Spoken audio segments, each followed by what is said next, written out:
Bonjour à toutes, bonjour à tous.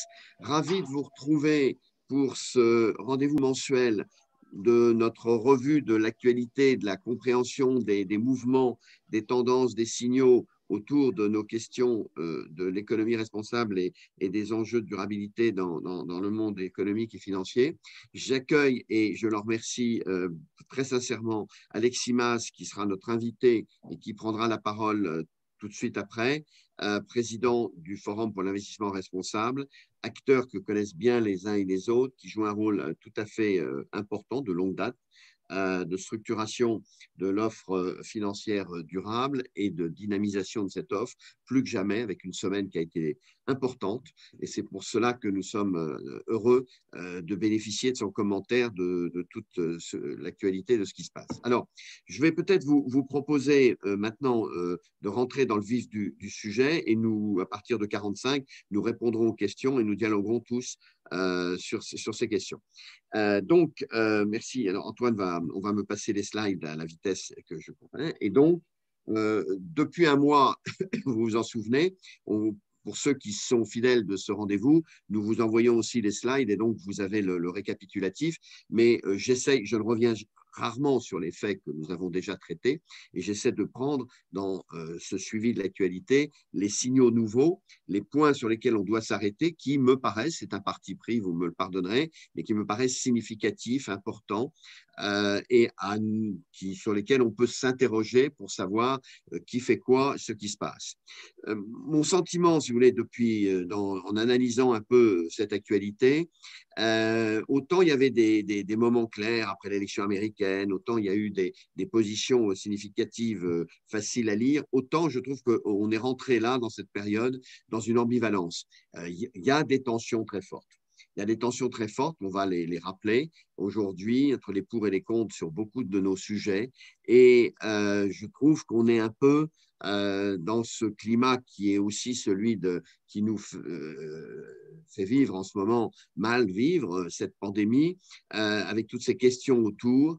Et ceci touche aussi nos sujets des risques, du climat et autres. J'ai retenu la formule qui résume très bien ceci de notre ami Christian de Pertuis, qui dit il y a en ce moment, au carrefour de la pandémie et du durable, du climat plus que jamais présent, une sorte de convergence des luttes.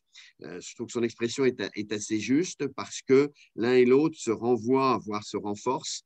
Et beaucoup d'éléments de cette période le confirment ceci. Bon, on a vu que la France, c'est une information de l'affaire du siècle, avait épuisé son quota de carbone dans le scénario accord de Paris, que l'Assemblée nationale avait voté la garantie de l'État, c'est encore en cours, mais enfin, c'est pas une petite décision.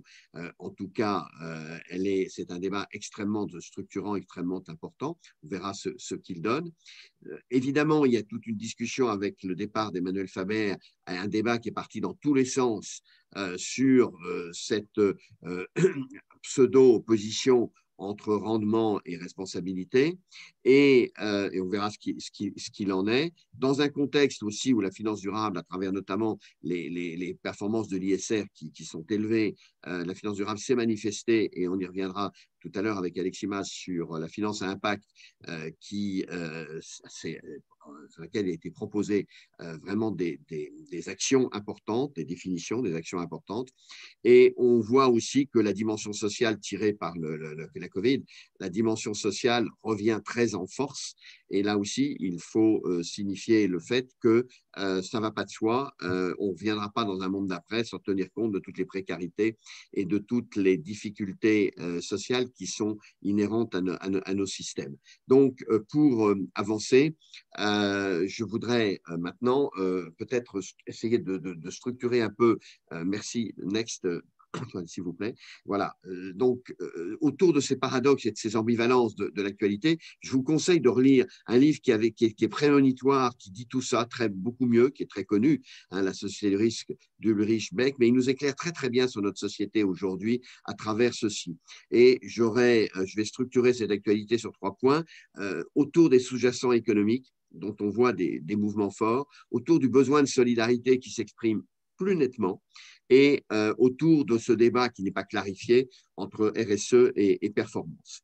Alors, sur le premier point, sur les sous-jacents, il y a un contexte évidemment macroéconomique qui est toujours important à regarder de près, un cycle haussier des matières premières et du fret qui renchérit quand même les structures de coûts, une crainte sur la reprise de l'inflation, un débat sur la gestion de la dette qui s'installe un petit peu, qui se résonne, je dirais, et en même temps, une très grande inquiétude qui pointe sur la bulle que les meilleures autorités monétaires craignent sur la bulle de la crypto-monnaie et qui peut déstabiliser. Alors, il y a eu tout un débat très fort animé par l'équipe de Philippe Aghion dans la suite de son livre sur la destruction créatrice, qui semble dire que tout va très bien dans le monde durable, au sens où les emplois fossiles seront remplacés par les emplois renouvelables. Alors, il y a une étude de la Commission européenne qui va dans ce sens, en chiffrant à 100 000 emplois perdus dans le charbon et les perspectives des ENR à autant, qui pourrait faire penser à ça. On verra que c'est peut-être beaucoup plus compliqué, notamment sur le plan social, de raisonner ainsi, mais c'est vrai que cette transformation durable qui est notre fil conducteur en ce moment, il est inspiré par cette espérance ou cette croyance pour certains que les emplois de demain remplaceront les emplois d'hier. Vaste et très grand sujet qui du reste est relié au débat qui a eu lieu ces derniers jours sur la taxe carbone aux frontières, donc le dispositif MCAF, qui maintenant prend de l'ampleur avec une montée en critique des acteurs internationaux, Chine évidemment, très fortement du reste, Américains aussi, ce qui va rendre difficile la mise en place de ce dispositif. On le savait, on le sait. Il y a une étude très intéressante du reste de l'IDRI là-dessus, le Parlement européen bien sûr, et on n'est qu'au début de la formalisation d'un dispositif sur lequel l'Europe mesurera ses muscles, comme sur bien d'autres, puisque c'est le sujet aussi du moment. Alors, il y a une remontée sur la fiscalité carbone avec l'écotaxe transport, l'éco-score sur les produits dans les débats à l'Assemblée, la clause environnementale dans les marchés publics réclamée par beaucoup. Donc, on a là aussi un sujet, mais étonnamment, ce couple fiscalité-péréquation n'est pas très bien instruit et on n'a pas l'impression qu'on a tiré les leçons des échecs précédents. Pour autant, on voit que nos consommateurs, c'est une étude de l'Europe qui dit qu'à près de 70%, aujourd'hui, ils tiennent compte réellement des messages verts dans les produits. Alors, quel message?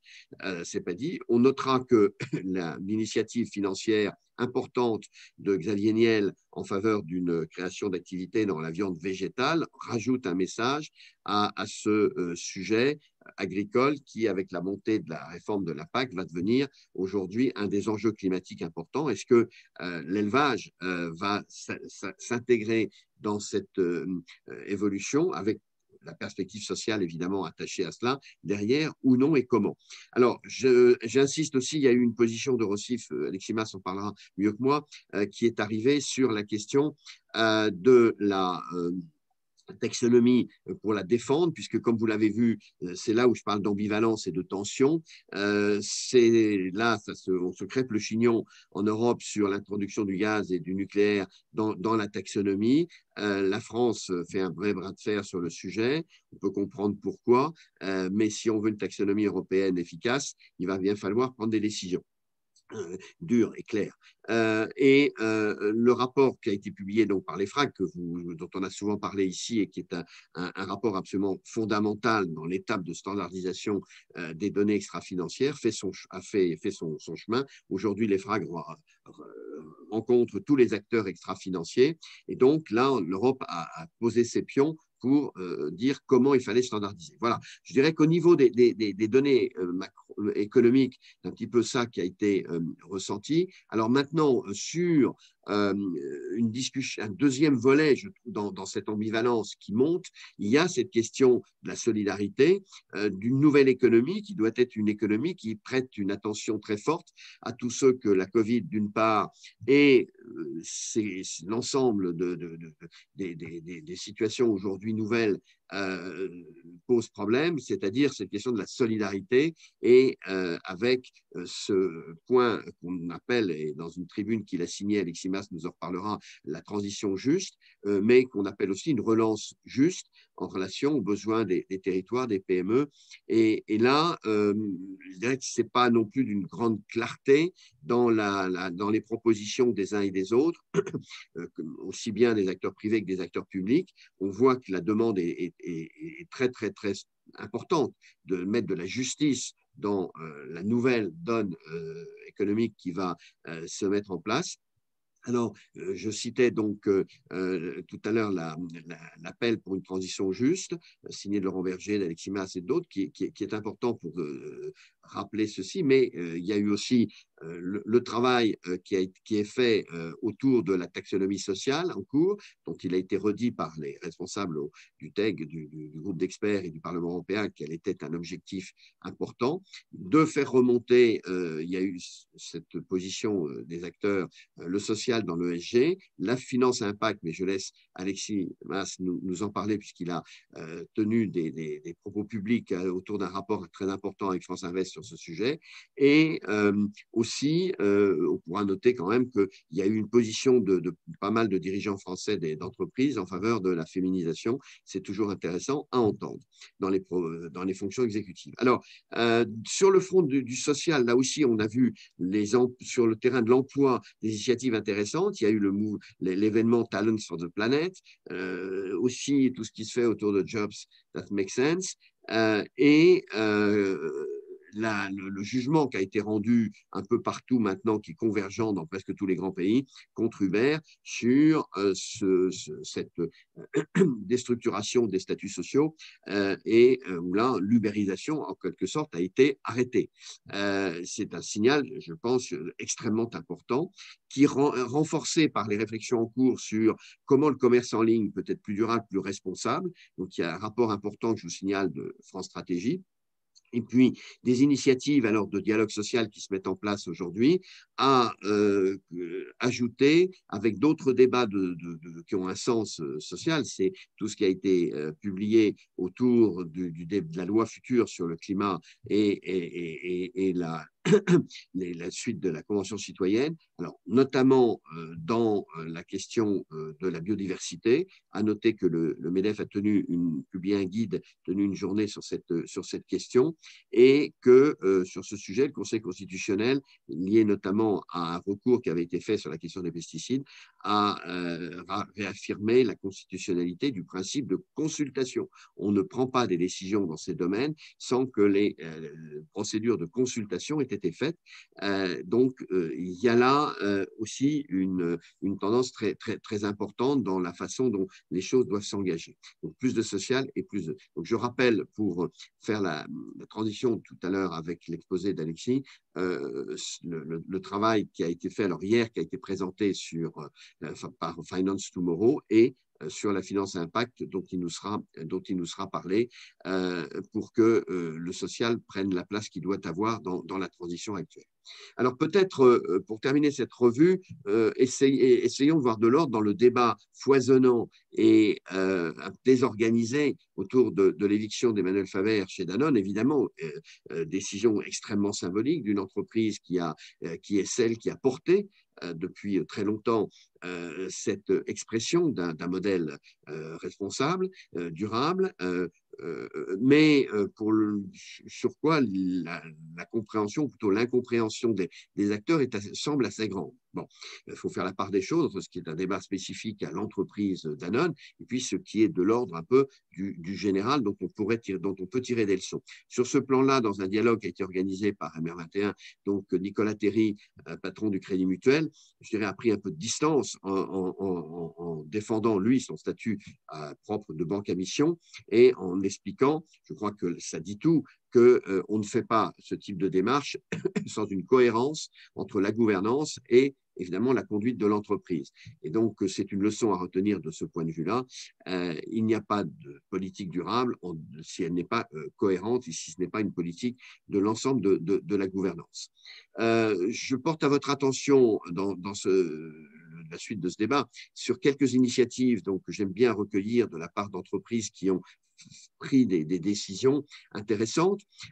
L'Oréal a sauté un pas dans sa transformation. C'est une entreprise dont je parle souvent parce que je trouve très sérieux la démarche qui les inspire, et notamment en faisant un son qui est culturellement difficile pour eux, c'est de dire le green, c'est incontournable, mais nous devons l'asseoir sur la science, et donc il y a eu une communication faite sur l'avenir des green sciences, et ça, c'est intéressant. Renault aussi a ajouté à sa réflexion actuelle stratégique un élément qu'on n'avait pas vu venir chez les constructeurs depuis longtemps, c'est l'accessibilité à l'automobile, la question des prix et la question de véhicules, fussent-ils électriques, qui restent dans des zones qui ne sont pas simplement que ceux réservés aux ménages à fort pouvoir d'achat.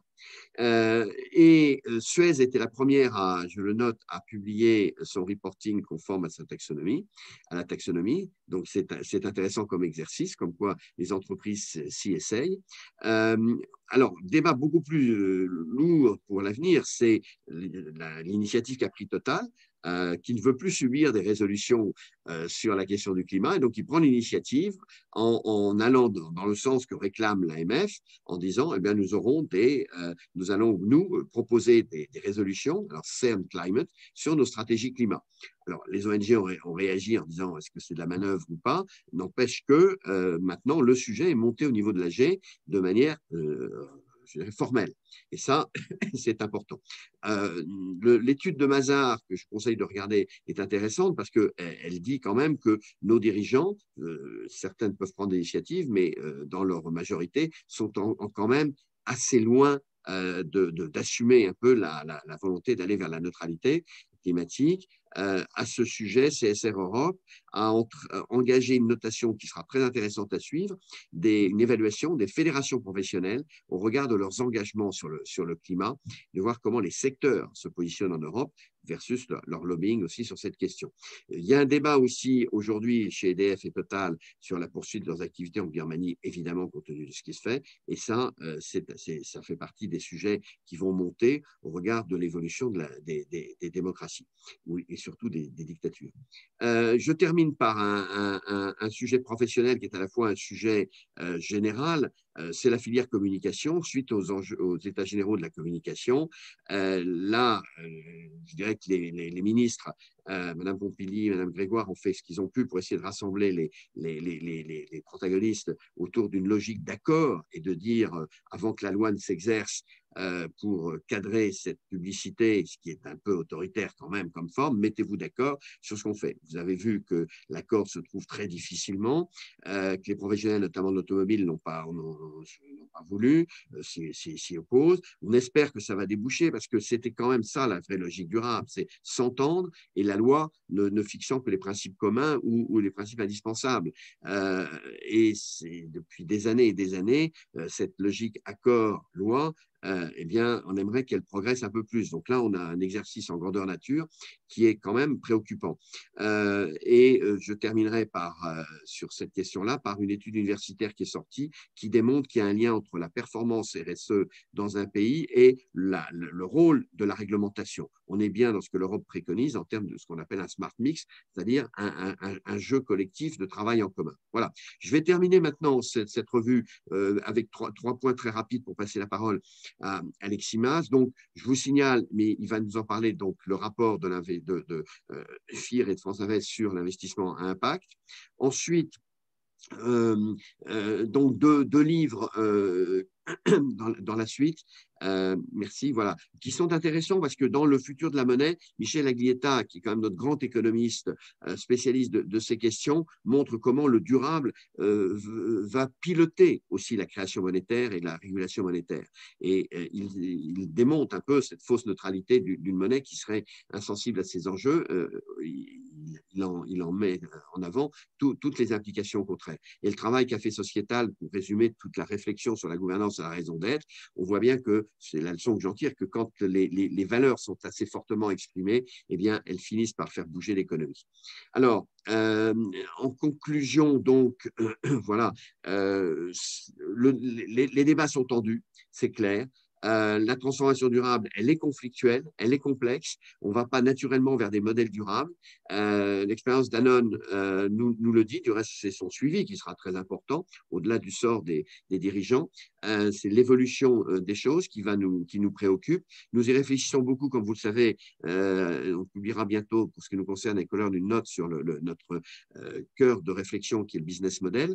Et dans ce domaine, donc, je renvoie enfin à la réflexion 2050 des entreprises les plus engagées, qui s'appelle le World Business Council for Sustainable Development, qui a sorti donc cette vision d'ensemble, on y reviendra, qui montre quand même qu'il y a des acteurs de tête qui essaient de résoudre des questions, même si on est au jour le jour pris dans des confrontations sur ce qu'on peut faire et pas faire. Voilà. Maintenant, j'aimerais passer la parole à Neximas, qui a bien voulu donc nous donner un peu son sentiment sur une actualité qu'il a fait en partie autour des positions du FIR, qui s'efforce, en réunissant tous les acteurs de la finance responsable, de faire bouger les choses. Merci Alexis de nous commenter cette actualité, de nous donner vos orientations, de revenir sur le débat social qui vous tient évidemment particulièrement à cœur, et de voir comment, sur des sujets aussi comme le dialogue actionnarial, sur lequel vous êtes très engagé, vous voyez les choses progresser. Merci. Merci beaucoup Patrick, merci beaucoup de l'invitation, ravi d'être avec vous aujourd'hui. Peut-être que je vais commencer en rappelant un peu ce que c'est que le FIR, une association qui a 20 ans cette année, mais qui n'est finalement pas si connue que ça du grand public. Donc, le Forum pour l'investissement responsable est d'abord une communauté d'investisseurs et d'investisseurs engagés. C'est la première organisation à s'être créée autour des questions de responsabilité de la finance, et donc elle regroupait dès le départ la poignée des professionnels de la finance qui pensaient qu'on pouvait faire autrement de la finance, et des acteurs de la société civile, et nativement, ça a été une association dans laquelle il y a eu un dialogue, d'où son nom d'ailleurs, de forum, entre des investisseurs engagés qui venaient se serrer les coudes au moment où personne ne croyait qu'on pouvait faire de la finance autrement, et la société civile qui vient chercher et trouver, je crois, dans cette association, un lieu d'échange avec les professionnels pouvant dire ben voilà ce que nous pouvons raisonnablement faire sur vos questions. Donc, et en même temps, bah, si vous nous demandez l'impossible, nous n'y arriverons pas. Mais donc, c'est un lieu où les professionnels prennent au sérieux les questions de la société civile et leur disent jusqu'où ils peuvent faire quelque chose et à partir de quand c'est au-delà de ce qu'ils savent faire. Voilà. Donc, que fait au quotidien le forum? Bien, il y a une première action du forum qui est de soutenir la recherche. Ça fait maintenant 16 ans que le Forum remet un prix qui est désormais remis avec les PRI des Nations Unies. Nous faisons tout le travail, les PRI rajoutent leur timbre et tout le monde est content puisque ce prix a une notoriété mondiale. On a eu, par exemple, il y a 3 ans, l'immense honneur d'avoir parmi les candidats au prix un des prix Nobel français d'économie, et nous avons eu l'immense joie de le lui refuser puisque son papier était moins bon que les autres articles qui étaient soumis. Alors naturellement, je dis ça sous forme de boutade, mais ça montre aussi que ce prix s'est installé et qu'il est devenu très sélectif. Donc, une de nos grosses activités, c'est donc le soutien à la recherche. Et pour ne rien cacher, d'ici la fin du premier semestre, nous publierons un cahier sur la prise en compte de la biodiversité dans le cadre des activités financières, et voilà, qui illustre ces travaux. La deuxième grosse activité de l'association, c'est la communication vers le grand public pour faire connaître la finance responsable. Alors naturellement, nous sommes une petite association avec les moyens financiers qui vont avec, et donc ce que l'on essaye de faire, c'est de communiquer malin. Alors ça fait maintenant plus d'une dizaine d'années que nous avons lancé la semaine de la finance responsable qui a lieu tous les automnes, l'avant-dernière semaine de septembre, et qui permet d'organiser des événements ou de labelliser organiser des événements qui ont lieu un peu partout en France pour faire parler de la finance responsable. Et puis, on essaye, avec nos petits moyens, de communiquer malin. Donc, il y a 2 ans, nous avions installé un ours polaire famélique devant la bourse pour interpeller sur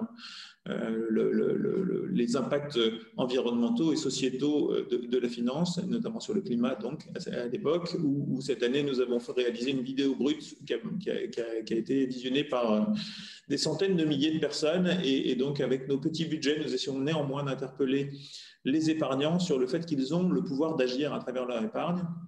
Ils ont l'habitude de confier leur épargne à des acteurs financiers. Ils peuvent aussi les interroger sur ce qu'ils font, ces acteurs financiers, avec leur épargne, et donc avec un message d'empowerment qui est évidemment au cœur de notre réflexion. La troisième grande activité que nous menons, c'est de l'engagement actionnarial. Et on a une commission dédiée à l'engagement actionnarial. Alors, dans le passé, on faisait des études thématiques. On en a fait avec des campagnes d'engagement vis-à-vis du CAC 40 sur le ratio d'équité, sur l'évitement fiscal des grands groupes. Nous avons décidé de passer la vitesse supérieure sur ces sujets. Et l'année dernière, au moment des assemblées générales des sociétés du CAC 40, nous avions acheté une action de chacune des sociétés du CAC 40. Nous avons écrit aux sociétés, mais si le FIR n'a qu'une action, par contre, ses membres représentent plus de 5 000 milliards d'euros de capitalisation, d'actifs sous gestion. Donc, nos membres sont actifs. D'ailleurs, c'est présidé par une très grande société de gestion française et européenne. Et donc, nous avons écrit et posé des questions écrites en Assemblée générale aux 40 sociétés du CAC 40, 12 fois la même question. Nous allons bientôt publier nos conclusions, mais c'est pour illustrer que notre volonté, c'est bien d'organiser un dialogue régulier entre investisseurs et sociétés émettrices, donc entre les grandes entreprises, autour des questions de la RSE. Et si vous prenez les 12 questions que nous avons posées, on y balaye, non pas tous, parce que ce n'est pas possible en 12 questions, mais beaucoup des grands thèmes de la RSE, du climat, de la biodiversité, du social, de l'égalité femmes-hommes. Et donc, nous essayons d'utiliser cette coalition d'investisseurs pour interroger les grandes entreprises et avoir ce dialogue qui fait progresser.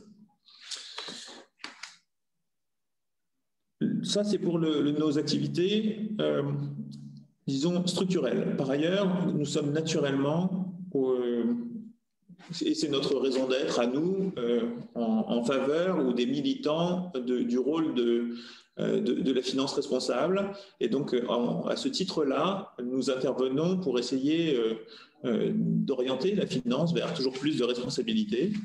Et nous travaillons naturellement sur les outils de place. Alors, le premier outil, c'est un label qui s'appelle le label d'investissement socialement responsable, qui est un label public et pour lequel nous réclamions depuis plusieurs années, il a 5 ans, une refonte ou une mise au bout du jour. À l'origine, quand il a été lancé il y a 5 ans, ce label était vraiment à la pointe. Il a été un véritable progrès par rapport au label existant, pour plusieurs raisons. La première, il était un peu plus sélectif, mais surtout pour 2 autres raisons importantes. D'abord, il obligeait les investisseurs à avoir un rapport d'engagement, donc à avoir un engagement actif vis-à-vis des grandes sociétés, ou donc de pouvoir sensibiliser les grands groupes ou les sociétés dans lesquelles on investit aux préoccupations des investisseurs. Et puis la deuxième chose, c'est qu'il introduisait une première mesure de la performance ESG. Et donc ces deux caractéristiques étaient d'ailleurs très en avance, et on s'aperçoit que ce sont bien toujours ces 2 mêmes thèmes qui préoccupent la communauté des investisseurs aujourd'hui. Et puis, le monde bougeant, donc bien sûr, ce label, on souhaite qu'il évolue. On a fait des propositions. Il y a un rapport qui a été rendu public hier, oui. L'Inspection générale des finances, qui propose une refonte, ce qui est d'ailleurs une très bonne base de travail. Le rapport est sérieux, bien fait, et maintenant la discussion peut s'ouvrir sur de bases saines. Patrick l'a mentionné, ce que je pense, c'est qu'au-delà des paramètres techniques, ce qui manque aussi à ce label, et peut-être que c'est son péché originel, c'est un souffle politique, c'est un horizon, c'est une justification de pourquoi la puissance publique s'occupe de produire un label sur ces sujets. Et donc la proposition que j'ai faite avec Laurent Berger, le secrétaire général de la CFDT, et Alain Grandjean, le président de la Fondation Nicolas Hulot pour la nature et l'homme, c'est d'en faire un label de la transition juste. Le label ISR, c'est un label pour des fonds qui couvrent l'intégralité des sociétés. Il ne s'agit pas de dire que seuls des fonds dédiés à la transition écologique seront proposés ou seules des entreprises qui contribuent à 90% à la transition écologique seront sélectionnées. La promesse du label ISR, c'est de dire on va choisir des entreprises qui prennent au sérieux les sujets de RSE dans un peu tous les secteurs, mais on retiendra plutôt les meilleurs et on les accompagnera vers de meilleures pratiques. Ben, c'est un peu la définition politique, si je reformule, de la transition juste. Le sujet aujourd'hui de notre économie, c'est d'accompagner des entreprises qui ne sont pas encore à la neutralité carbone dans leur transition écologique en étant respectueux des femmes et des hommes qui travaillent. Et ben c'est précisément du E, du S, naturellement un peu de G. Et donc, c'est bien une reformulation, mais avec un projet politique de ce qui est aujourd'hui un label dont les paramètres sont encore un peu techniques. Donc ça, et c'est ma conviction profonde, toute la finance a vocation à être responsable et toute la finance a vocation à se poser la question dans quelles entreprises j'investis, comment je les choisis et comment je les accompagne vers le progrès et en tout cas vers un monde à la fois plus écologique et plus solidaire.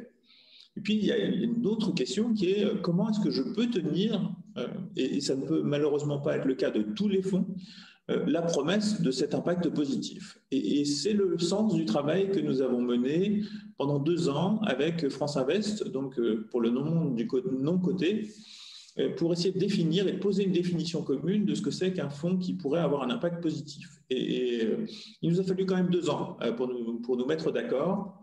Parce que derrière l'évidence des concepts et des définitions internationales, donner un contenu opérationnel concret que les professionnels peuvent effectivement appliquer n'est pas si simple. Notamment parce que les pratiques dans les 2 univers, le non-coté et le coté, ne sont pas les mêmes. Je vais essayer de vous en donner l'intuition. Dans le secteur du non-coté, quand vous signez un pacte d'actionnaires avec un chef d'entreprise et que dans ce pacte d'actionnaires, vous détenez 40% du capital ou dans des fonds de retournement, plus de la moitié de majorité des parts, naturellement, vous avez un pouvoir d'action sur la stratégie de l'entreprise qui est incommensurable avec la société de gestion qui détient 0,01% du capital d'une grande entreprise.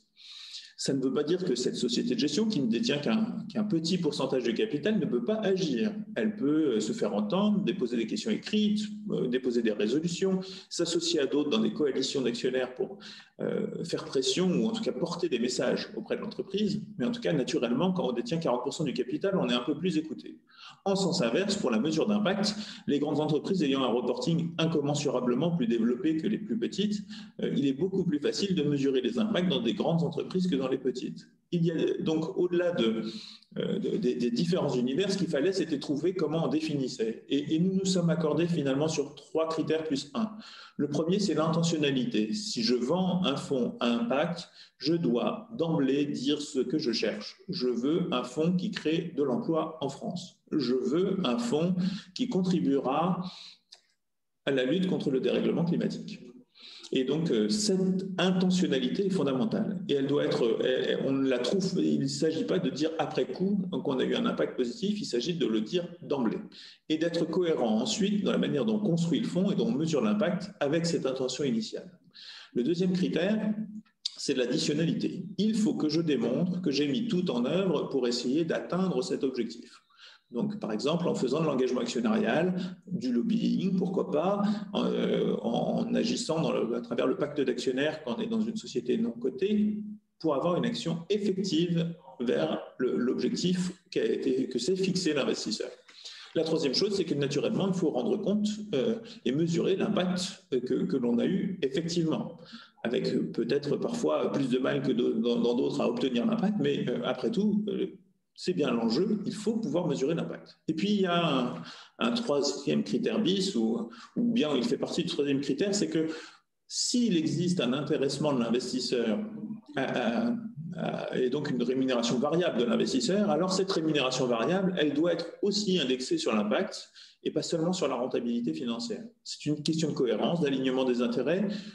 Et donc, s'il en existe une compte, puisque certaines sociétés considèrent qu'ils n'ont pas besoin de ce type d'investissement variable, voire pour les fonds solidaires, par exemple, considèrent que ça n'aurait pas de sens. Par contre, quand elle existe, cet alignement des intérêts est absolument essentiel. Voilà les briques de notre définition. On pense qu'elle est importante, elle est crédible. Sir Ronald Cohen, qui est le grand penseur britannique de ce sujet, soutient notre définition, et il a eu l'occasion de le dire dans un séminaire il y a 2 jours. Donc voilà, un autre volet de notre activité. Alors, Patrick l'a dit il y a quelques minutes, j'ai effectivement été l'auteur d'une note dans le think tank qui s'appelle Terra Nova, une note en partenariat entre le FIR et Terra Nova, sur la meilleure prise en compte du social au sein de la finance. Mon diagnostic est finalement le suivant. Nativement, les questions de responsabilité de la finance étaient liées historiquement plutôt au social.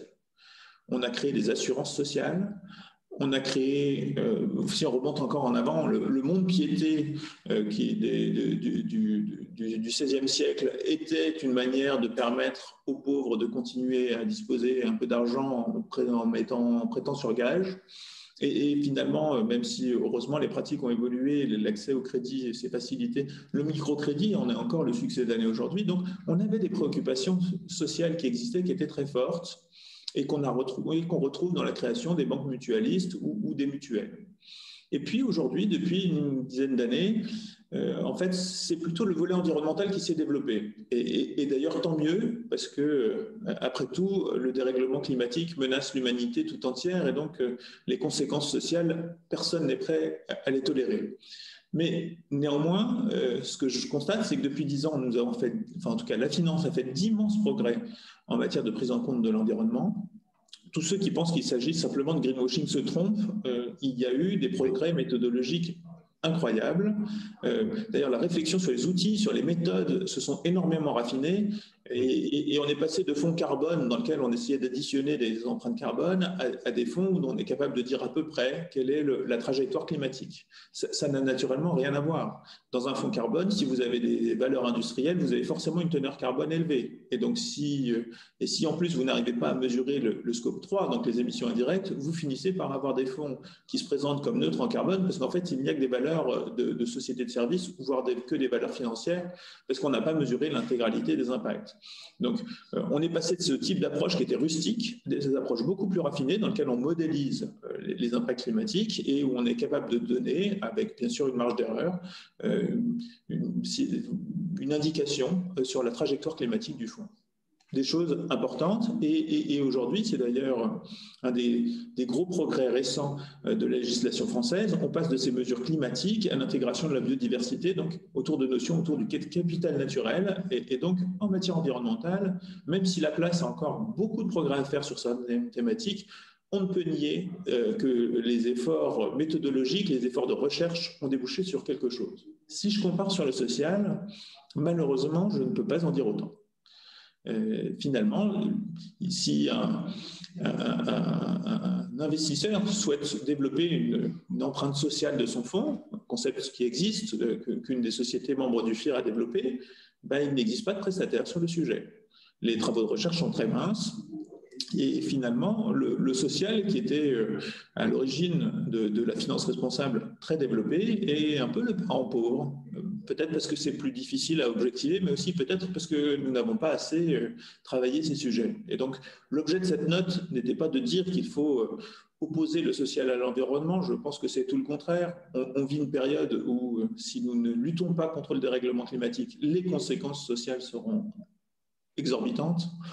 Mais simplement de rappeler qu'il faudra les deux, et que si nous souhaitons que la transition se passe bien, il faut qu'elle soit choisie par les femmes et les hommes qui la vivent, et donc pour ça, il faut aussi prendre en compte les facteurs sociaux, le court terme, et ne plus laisser opposer la fin du mois et la fin du monde. J'ai entendu tout à l'heure, Patrick, évoquer quelques sujets. Je me permets juste de rebondir. J'évoquais nos réflexions sur l'engagement et je l'entendais parler du Say on Climate qui est introduit. Alors, chez Total, c'est la nouvelle de la semaine, aussi chez Vinci, qui a été la première société à poser un Say on Climate. Du côté du forum, nous sommes favorables à ce type de démarche. Pourquoi? Parce que, en fait, aujourd'hui, introduire une résolution d'actionnaires est horriblement compliqué. Il faut détenir 0,5% du capital. On a des délais de dépôt des résolutions qui sont extrêmement contraints. Et le conseil d'administration, s'il estime que la résolution est mal libellée, peut simplement décider de ne pas la regarder, de ne pas l'examiner et donc de ne pas la soumettre à l'Assemblée générale. Le forum, donc, souhaite que se développent des possibilités plus nombreuses, qu'on aborde les questions environnementales, sociales, sociétales, et donc propose de longue date que 100 actionnaires puissent se réunir pour poser une question environnementale, sociale, sociétale, ce qui permettrait de développer l'activisme au bon sens du terme des actionnaires, par opposition à celui qui vise à prendre le contrôle d'entreprise en posant une question en assemblée générale, et pas seulement une question écrite, mais une résolution en assemblée générale sur un sujet environnemental ou social. Nous ne déstabiliserons pas les entreprises. Par ailleurs, les actionnaires décideront ce qu'ils en pensent. Mais on est donc dans ce contexte très malthusien. Et dans ce contexte très malthusien, où donc le fait de déposer des résolutions est extrêmement rare, les grandes entreprises ont tendance à voir ces résolutions comme quelque chose d'extrêmement violent. Si elles se prononcent, si elles font la transparence sur leur stratégie climatique et que chaque année, les investisseurs se prononcent, nous aurons un instrument de dialogue apaisé. Il y aura une transparence, les investisseurs pourront juger de la qualité de la stratégie en ayant cette stratégie en main, renouveler ses progrès ou ses éventuels échecs chaque année pour pouvoir se juger. Comme pour le say on pay, donc le fait de se prononcer sur la rémunération des dirigeants, si jamais les investisseurs ne sont pas contents, ils voteront contre et ça fera des ordres, donc ça permet d'avoir un instrument pour dialoguer. Et puis par ailleurs, si effectivement une société refusait d'entendre le besoin d'améliorer sa stratégie, il sera toujours possible d'introduire une résolution. Mais nous aurons un cadre de dialogue apaisé entre des investisseurs et des grandes entreprises, sachant qu'il va de soi que l'investisseur est une partie de l'entreprise et de son projet, qu'il n'investit dans l'entreprise que parce qu'il y croit. Donc nous avons besoin d'un cadre de dialogue comme il existe, et il y a besoin d'un cadre de dialogue avec les salariés autour du dialogue social. Ce dont ont besoin les entreprises aujourd'hui, en tout cas c'est notre analyse, c'est de se redire qu'une entreprise, ce n'est pas une structure juridique, c'est un projet collectif qui unit des investisseurs, des salariés autour d'un projet. Et donc, il faut du dialogue avec les investisseurs, comme il en faut avec les salariés et naturellement avec l'ensemble des parties prenantes qui, constituant l'entreprise étendue, déterminent de façon significative la performance de l'entreprise. Merci beaucoup, Alexis, de nous avoir fait ce tour d'horizon de votre actualité et de rappeler ces fondamentaux. Vous voulez dire un mot sur la compréhension du débat Danone avant de passer la parole aux questions diverses ou pas? C'est intéressant de vous entendre là-dessus. Ma réaction, je vais être tout à fait franc, Oui. quand j'ai vu l'affaire, je ne suis pas persuadé que l'affaire Danone soit liée à la RSE du tout. C'est un problème de désalignement de la gouvernance. Oui. Par contre, ce qui m'a beaucoup inquiété, c'est que précisément, tous ceux qui ne veulent pas bouger en matière de RSE s'abritent derrière le CAFABER pour ne plus bouger. Voilà, merci de le dire. Merci de le dire. Et je pense qu'il y a une instrumentalisation de la difficulté particulière de Danone pour dire, regardez, la RSE, à quoi ça mène. Et on a vu une tribune des Échos, du reste récemment, ironiser là-dessus, je trouve, à mauvais escient. Merci de rappeler ça. Alors, on va passer la parole aux uns et aux autres sur les questions. Arnaud, est-ce que tu veux commencer à poser la première question? Arnaud Herman, Oui, écoute, vas-y, Arnaud. J'ai noté quelques questions. Alors, on peut commencer par la dernière, parce que c'était la dernière partie de votre exposé, Alexis, par rapport aux critères des fonds impact que vous présentiez. Une question qui est posée sur le dernier critère que vous avez évoqué, l'alignement d'intérêt. La question étant, comment réaliser cet alignement d'intérêt dans la rémunération variable dans les produits cotés? Alors, l'alignement d'intérêts, elle se fait, alors d'abord dans le dialogue entre un investisseur et un dirigeant d'entreprise, et ça fait quand même des années et des années que tout le monde réclame une part assise sur l'environnement ou le social dans la rémunération des dirigeants. Finalement, la proposition de FIR et France Invest, c'est simplement d'être cohérent et de s'appliquer à soi-même ce qu'on demande aux autres. Faites ce que je dis et pas ce que je fais était plutôt la tendance jusqu'alors. Et donc, notre proposition, c'est de dire, dès lors qu'un gérant de fonds à impact dit « je recherche à développer de l'emploi en France », et je vais mesurer mon impact, alors sa rémunération doit au moins en partie être basée sur l'atteinte de son objectif. Donc, c'est donc en fonction de la mesure d'impact qui pourra déterminer un variable. C'était beaucoup plus compliqué avant, même avec des fonds ISR, parce que les mesures, avec un fonds généraliste, ce qui est le cas d'un fonds ISR, dans lequel il y a des valeurs variées, qui peut faire la démonstration assez facilement qu'il est meilleur qu'un fonds classique, qu'il a sélectionné mieux les entreprises, mais qui peut montrer que sa performance ESG est bonne, mais qui ne peut pas montrer qu'il atteint particulièrement tel ou tel objectif, c'est compliqué de rétroagir sur la rémunération. Là, au moins, on a un juge de paix, c'est l'atteinte de l'impact qui a été déterminé en amont, et donc on peut avoir une rétroaction, un alignement des intérêts, une mesure qui sera objectivable pour la rémunération. Vous proposez qu'elle soit attestée par un tiers expert derrière. À ce stade, moi je pense qu'il est encore un peu tôt pour normaliser complètement les pratiques de la finance à impact. Le but de notre définition, c'était simplement de se dire, il y a quand même 60 sociétés de gestion en France qui travaillent sur ce type de fonds. Ça représente d'ailleurs déjà 35 milliards d'euros, donc il y a un marché, et un marché dont il est important qu'il se donne une définition commune, ne serait-ce que pour pouvoir éviter les discours marketing et donc l'impact washing qui consiste à dire dès lors que j'investis et que c'est pas mal, j'ai un impact positif, donc dites regardez comme je suis beau. Et donc si on veut que ce soit des pratiques de professionnels sérieuses qui se développent, il était important d'avoir un cadre de définition. Maintenant, les pratiques sont objectivement encore assez différentes entre le côté, le non-côté, la finance solidaire, et tout ça a besoin encore un peu de temps avant qu'on le normalise, mais on peut déjà se dire qu'il est logique d'aligner les intérêts quand il y a une rémunération variable et qu'une rémunération variable sur la performance financière n'est pas choquant quand c'est une des missions naturellement d'un fonds que d'en dégager. Ce n'est pas choquant non plus dès lors qu'on vise un impact d'y être intéressé. Est-ce que via Eurosif, vous allez partager ceci avec les autres acteurs européens? Parce qu'il y a quand même une compétition entre les places européennes sur ces sujets de finances responsables et parfois au détriment d'une harmonisation. Alors, effectivement, Eurosif, c'est l'Association européenne des FIR. Vous l'avez mentionné, Patrick, tout à l'heure, à propos de la taxonomie verte, pour laquelle l'Association européenne est très engagée. À mon avis, à juste titre, parce que pour les investisseurs, ça reste relativement difficile d'établir ce qui est vert et ce qui ne l'est pas. C'est l'objet de débats très complexe et on le voit autour des rapports de force compliqués qui ont lieu autour de la taxonomie. Oui. Donc, c'est quand même plus simple s'il y a un référentiel commun. Est-ce que le référentiel qui est proposé aujourd'hui est parfait? La réponse est probablement non, mais en tout cas, pour ce qui concerne les investisseurs, ce sera un guide extrêmement utile et ça permet que ne se rejoue pas chez chaque investisseur la guerre qui a lieu aujourd'hui autour de la définition.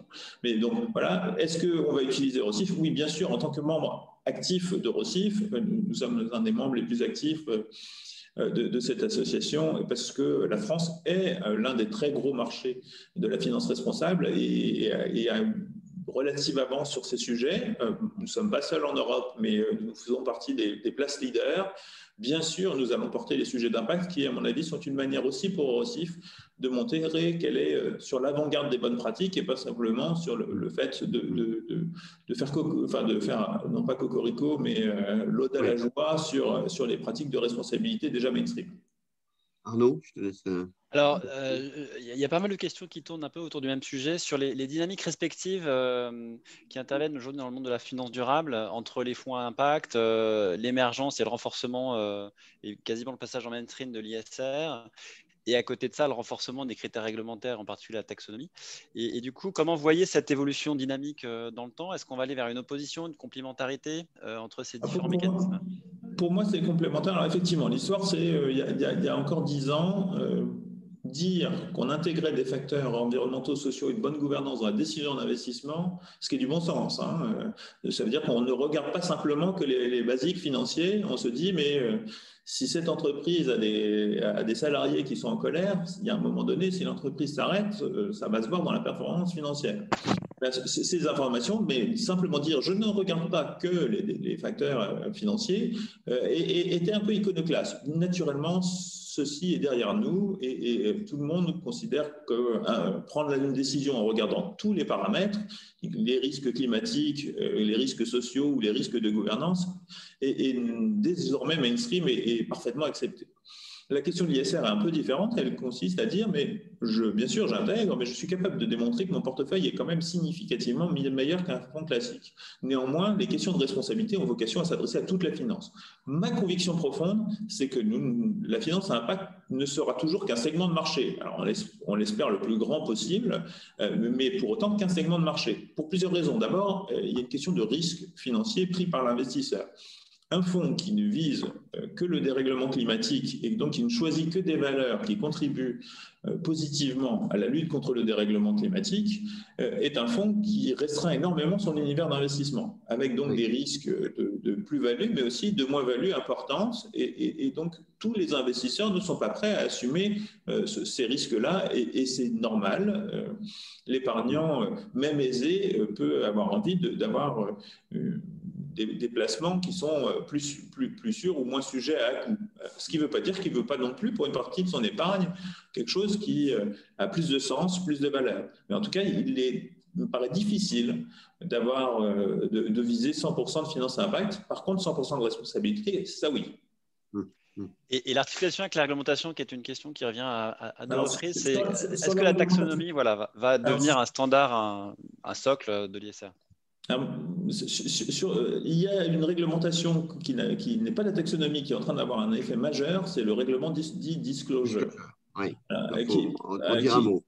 Voilà, qui est un règlement en fait qui oblige notamment les investisseurs à s'interroger au prisme de la double matérialité. Donc, première matérialité, par exemple, prenons le cas du climat.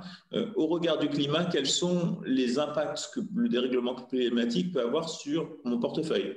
Et donc, si je suis investi dans des entreprises pour lesquelles, parce que je n'ai que des valeurs pétrolières, et il se peut que je n'ai plus de marché demain, eh bien, il y a bien un risque climat lié à mon portefeuille. Première matérialité. Et puis, naturellement, la deuxième, qui est celle des externalités positives. Est-ce que mon investissement a tendance à aggraver le dérèglement climatique ou au contraire à être une solution? Et donc, c'est bien au prisme de cette double matérialité que le règlement disclosure impose à toutes les sociétés de gestion de réfléchir.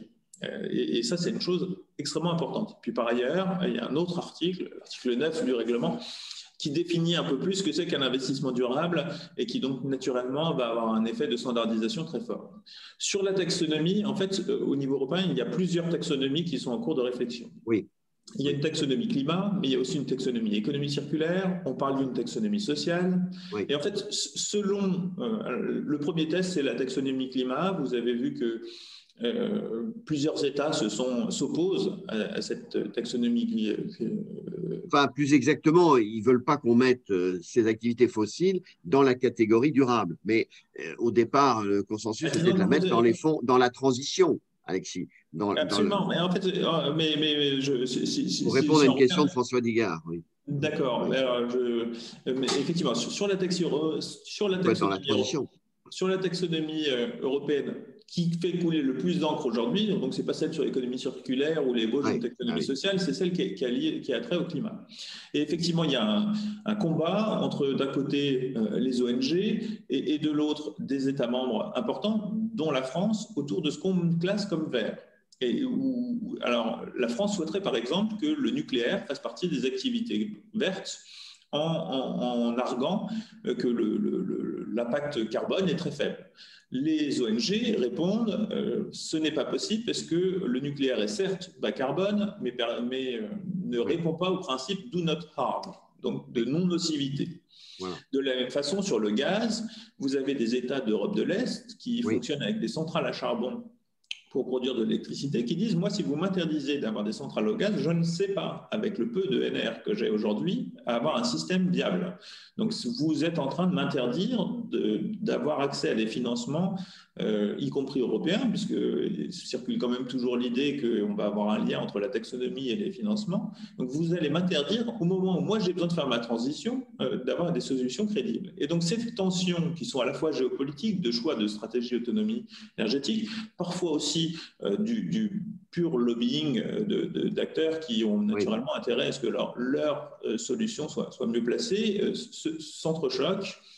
Le texte initial, je pense l'avoir dit tout à l'heure, n'était pas parfait, d'où le fait que se sont avivées les tensions. Mais vu des investisseurs, il va de soi qu'avoir une taxonomie, ce sera beaucoup plus simple que d'avoir à rejouer ces matchs-là à chaque fois qu'il faudra expliquer pourquoi dans mon fond vert, j'ai retenu ou pas retenu tel ou tel type de valeur. Le compromis ne va pas être simple, mais bon, tu as raison, il faut arriver à ce qu'on ait une grammaire commune, et quitte à ce qu'elle évolue au fur et à mesure. Et puis, il y a des investisseurs qui assumeront d'aller dans le nucléaire ou dans le gaz avec d'autres affichages, mais tant pis. Il faudra bien assumer. Il faudra assumer ces choix d'investissement, comme dans le brown, parce qu'on a aussi toute la question du financement du brown qui ne va pas non plus s'arrêter du jour au lendemain. Et donc là, il faudra aussi assumer ce type de choses. C'est un point sur lequel j'imagine que vous prendrez position. D'autres questions, Arnaud on a peut-être une dernière qu'on peut aborder, alors, qui est très précise, mais qu'on peut élargir sur un peu les différentes dynamiques géographiques. Donc la question étant, quelles sont les places européennes les plus engagées, mais qu'on peut étendre à quelles sont les grandes dynamiques internationales aujourd'hui et continentales. Voilà. Vous pouvez nous faire un petit tour d'horizon, un petit panorama des acteurs, en vous donnant votre avis sur Amsterdam, Londres, Francfort. Oui, voire en dehors de l'Europe. J'espère qu'il n'y a pas trop de mes amis administrateurs de Rossif de l'autre côté de la caméra. Vous êtes diplomate, Alexis. Absolument. Moi, j'ai l'impression qu'en fait, Paris il y a 3 places en Europe qui ont, alors en Union européenne, qui ont vraiment pris le virage, notamment Paris la France et les Pays-Bas sont vraiment en avance. Si on étend, donc ça en fait 2, pardon, et si on étend, en Suisse, il y a des démarches autour de la responsabilité qui sont extrêmement intéressantes. Oui. Et puis, il y a le cas de Londres qui est en fait le cas en fait, de la finance responsable à l'anglo-saxonne tout entière, c'est-à-dire ce qui est très difficile de savoir pour un continental et un Français qui aime bien les choses très cartésiennes, dans lequel tout est bien expliqué, c'est la part de trier dans les montants pharaoniques qui sont affichés comme responsables ce qui est vraiment sérieux de ce qui est du discours marketing. Mais en même temps, quand on voit ces montants pharaoniques, on imagine bien qu'il y a derrière du travail. Ce qui est compliqué, c'est que nous, on a tendance en France à se donner des règles extrêmement strictes, à les faire contrôler par des auditeurs et donc à refuser de classer comme responsable quelque chose qui n'a pas du tout été vérifié. Et alors que le tropisme anglo-saxon est plutôt de communiquer très fort sur le fait qu'on est responsable et puis la vérification vient qu'après.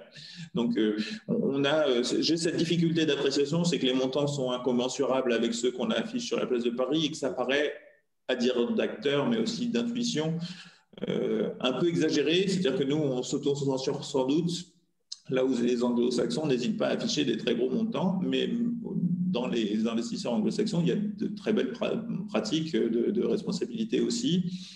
Et notamment, si je prends l'exemple de l'engagement actionnarial, si vous regardez ce que font les sociétés de gestion anglo-saxonnes sur les questions de climat, vous verrez que certaines sont très fortes pour dire des choses et pas beaucoup pour agir. C'est le cas de certains géants américains, mais que d'autres, par contre, ont une action très résolue, posent des résolutions, engagent les investisseurs à agir et pas à rougir.